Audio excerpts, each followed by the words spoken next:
যোৱাকালি ৰাতি মই থাকিলোঁ আৰু এজন সাধাৰণ সেৱক হিচাপে যোৱা ৰাতি প্ৰায় 12টা বজাত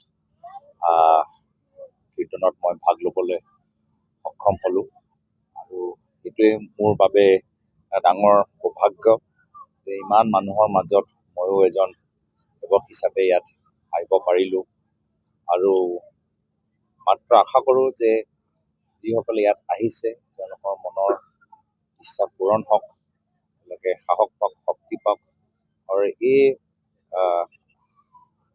অনুষ্ঠানৰ পৰা যেতিয়া তেওঁলোকে নিজৰ গাঁৱলৈ ঘৰলৈ উভতি যায়, চাৰিওফালে যে তেওঁ এটা মধুৰ বাণী লৈ যায়, মধুৰ সম্পৰ্ক লৈ যায়, মধুৰ সম্পৰ্কৰ সৃষ্টি কৰে, ভাতৃত্বৰ সৃষ্টি কৰে, স্নেহ সৃষ্টি কৰে, মিলা প্ৰীতি সৃষ্টি কৰে, সাহস দিয়ে ৰাইজক আৰু তেওঁলোকে সদায় যে নিজৰ ধৈৰ্য ধৰি ৰাখে আৰু নিজৰ লক্ষ্য পাবলৈ গ'লে আপ্ৰাণ চেষ্টা কৰে।